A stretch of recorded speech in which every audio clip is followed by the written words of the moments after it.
When it comes to sounding like Jimi Hendrix, it can get expensive. But even if you have the money, you might not even sound like him at all, since Jimi was unique and so is Steve Ray Vaughan and Eddie Van Halen. But how do you get the Jimi Hendrix sound? Well, let's find out. When Jimi came onto the scene as a guitarist in the 60s, there weren't a lot of pedals, so Jimi only used 4 to 3 pedals when he played live. I don't think he even used more than that in the studio. But the pedals that he was most known for is the Univibe, Fuzzface, Wah pedal, and Octavia.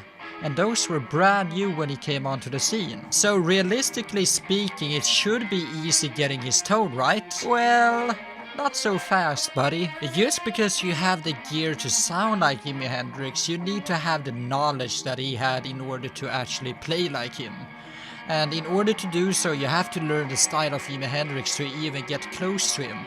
But if you have that down to an extent to maybe Steve Ray Vaughan's level, even though he's not Jimi Hendrix, he could play Hendrix real damn well. First obvious thing that you need to have is a Fender Stratocaster.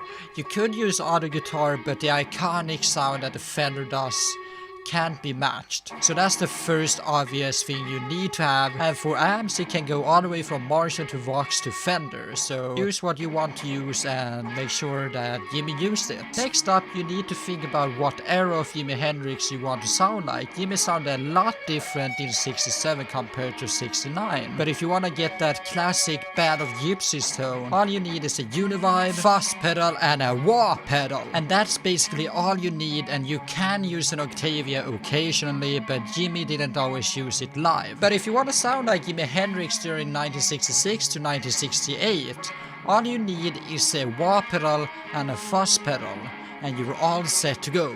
But if you found this video somewhat valuable or helpful, be sure to subscribe and watch this playlist right here, and I will see you on the other side. Peace.